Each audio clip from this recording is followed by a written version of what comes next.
Porque me acompaña el profesor Juanjo Bané, él es profesor universitario, ex candidato presidencial, ex director de la Caja del Seguro Social, y viene hoy porque en la mañana va a estar presentando una denuncia de inconstitucionalidad contra la ley electoral. ¿De qué trata, profesor? Como siempre, buenos días, bienvenido. Fernando. Gracias por la entrevista. Sí, lo que ocurre es lo siguiente, o sea, en el país hay que tratar de empujar la democracia, no echarla para atrás. Entonces, la Constitución es clara, dice no hay fueros y privilegios, artículo 19. Pero hay un artículo más importante todavía, el 141 de la Constitución. Ese artículo señala de que, bueno, el Estado puede dar contribuciones y fondos para las elecciones, pero llega a decir textualmente lo siguiente, que tienen que ser, ¿verdad?, con erogaciones iguales para todos los candidatos. Para todo el que participa. Para todo el que participa.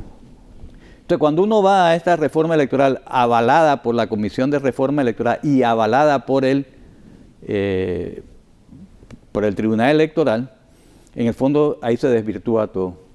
De todos los fondos que se van a gastar en las elecciones, ¿verdad?, solo el 3,5% es para los candidatos independientes. Y como eso es el 50% del total de gastos, realmente es unos 75%. Bueno, ¿qué pasa con el resto? 96,5 va a los partidos políticos. ¿Verdad?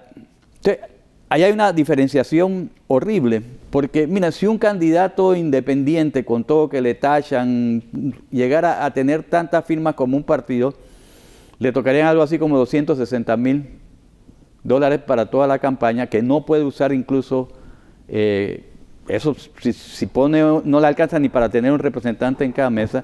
Los partidos políticos se van a llevar 4 o 5 millones.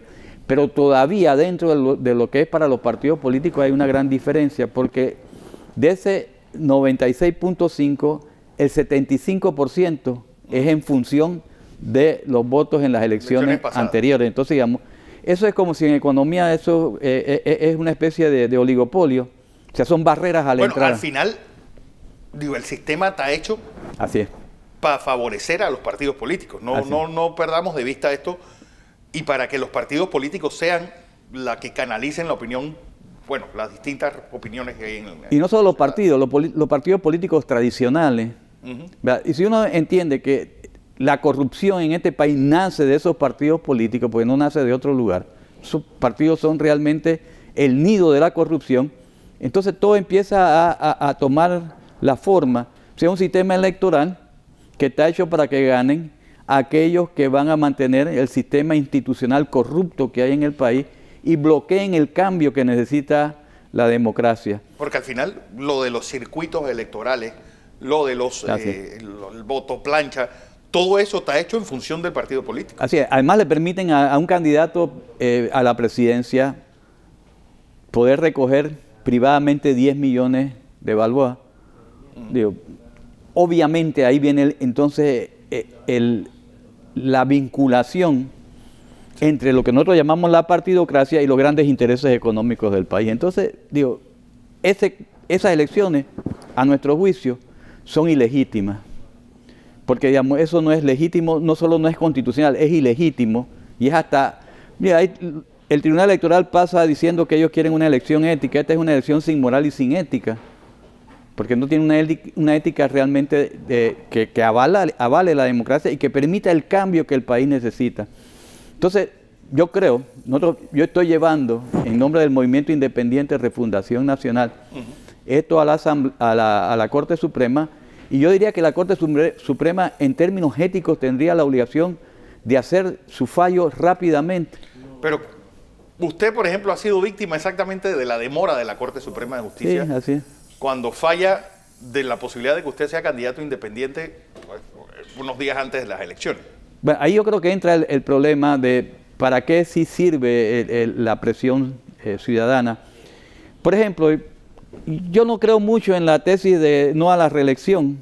Sí, está bien, no a la reelección me parece bien, pero con estas reglas, los nuevos electos van a ser igualitos a los no reelectos. Entonces no cambia nada. Entonces hay que presionar. Por este cambio yo estaría de acuerdo contigo, es difícil porque de nuevo, si vemos, la Corte Suprema además es parte del juego, porque digamos, entonces son los políticos los que nombran a los magistrados y todo queda en el mismo circuito. Profesor, estamos en una época complicada, para decirlo de alguna forma, una época de extremismo, pues. Sí, señor.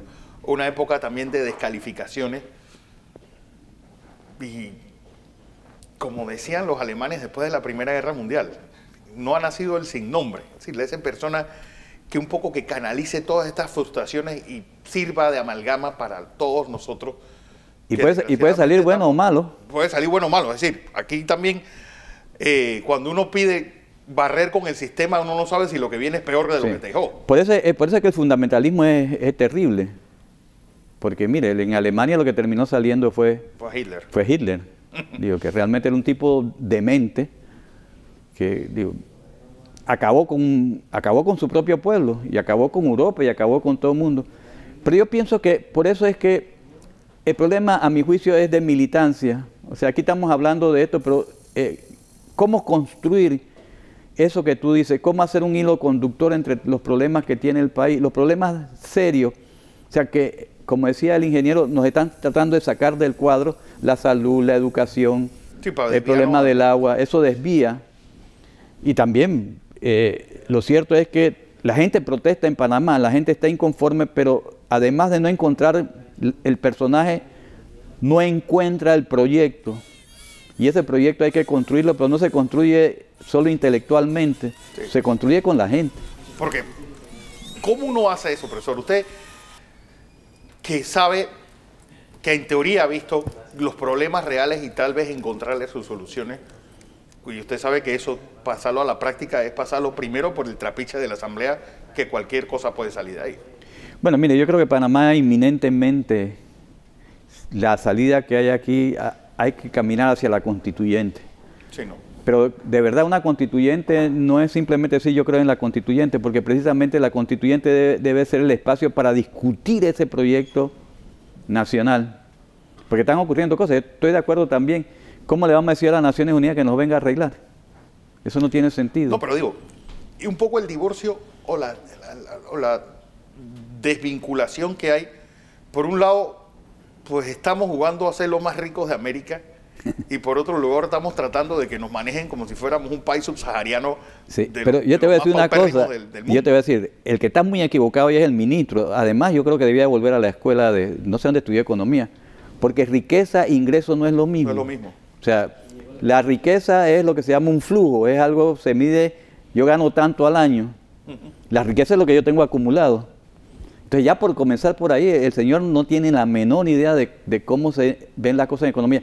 Y el Producto Interno Bruto por persona no significa nada. Mira, si yo gano 1.000 y usted no gana nada, los dos ganamos 500. Así, y si ponemos aquí, tú mañana me entrevistas con Bill Gates, todos nos hacemos, en promedio somos multimillonarios. Los tres. Así es. Entonces, eso no tiene sentido. O sea, haberle llamado, yo estoy escribiendo un artículo que se llama ¿Quién es el mentecato? Pero realmente mentecato significa, además, una excepción es tonto o carente de juicio. El que cree que el Producto Interno Bruto por persona es una buena medición del bienestar de un país, es mentecato. Sí, pues, y el gran problema es un país encima con las desigualdades que tiene este. Sí, por eso, o sea, aquí es de 1 a 48, entre el 10% más rico de la población y el 10% más pobre de la población es 1 a 48. O sea, por cada 49 balboas que se producen en el país, uno se gana y el otro se gana 48. Entonces, ¿cómo va a haber bienestar? ¿Cómo va a haber bienestar? El 20% de los niños en Panamá siguen estando con algún grado de desnutrición. Entonces, ¿cómo somos el país más rico? Sí, con una economía informal galopante. 54% en Colombia. Igual está saliendo, profesor, lo que va a ser la escalada de pago de deuda en estos próximos 6 años. Y 2.000 millones de dólares en el año 2024. Sí, mire, eso es grave porque eso produce lo que David Harvey le llama la esclavitud de la deuda. En el fondo, al que le toque allá en el 2024 pagar ese montón de dinero, los banqueros internacionales y las finanzas internacionales lo tienen agarrados por el cuello. Bueno, también el presupuesto general del Estado, como va, será de 30.000 millones de dólares de aquí a allá. Sí, seguramente, pero digo, de todas maneras, eso evidentemente van a tener que tratar de renegociarlo. Y ahí es donde viene el problema, porque sí, es muy duro pagar esa cantidad. Y ni siquiera a los bancos les interesa, ni a los acreedores. Ves como que si yo cancelo mi tarjeta de crédito ya no es negocio para el banco. A ellos les sirve que yo siga en esa deuda eterna por siempre. Lo que sí es cierto, profesor, es que hoy presentará usted esa demanda en la Corte Suprema de Justicia. Sí, a las 10 de la mañana. Que lo que pasa también es que el Tribunal Electoral y la Corte como que se echan pelota de que no trata tú de no entrar en mi territorio, que yo no entro en el tuyo. Bueno, vamos a ver qué hacen, porque ya, yo creo que el argumento es contundente. O sea, si la Constitución dice que tiene que ser igual para todas esas reformas electorales, lo que crearon fue más desigualdad en el campo de las aspiraciones de las personas que puedan tener algún interés de hacer bien por el país. ¿Ve a algún independiente pues colocándose pues en la asamblea, como en alguna alcaldía o en alguna... Bueno, mire, hay muchas personas incluso planteando eso, de que eso podría ser una posibilidad, ¿no? De tener una voz distinta en la asamblea. Sin embargo, digo, sería útil, muy útil, pero el problema es una gota de agua en el desierto, ¿no? El sistema no termina comiéndoselo. Esa es una posibilidad, eso ya ha pasado. O sea, muchas personas que han sido candidatos independientes terminan después siendo militantes de los partidos tradicionales. Lo que ocurre es lo siguiente, o sea, si no hay una organización de la población, no va a pasar nada, porque realmente, mira, hagamos la cosa teórica, alguien gana las elecciones de presidente y trata de cambiar el país sin ningún apoyo, pues no tiene a la gente organizada. ¿Cuánto tiempo dura? O tiene que salir con la bolsa a comprar a la asamblea. Sí, y ahí ya se daña. Y ahí se... Entonces, si no hay algo que atrás que incluso presione, yo creo en lo siguiente, que los independientes o la gente que quiere bien necesita la presión de una población organizada para que se mantenga en línea. Porque uno se puede frustrar, otros puede simplemente venderse, eso es peligroso. Eso es muy peligroso. Profesor Juanjo Bané, como siempre un placer escucharlo. Oye, también pues, el regalo de este folleto llamado Corrupción, Instituciones y Economía Política, el nuevo libro del profesor Jované, dedicado a la memoria del profesor Alberto Quiroz Guardia.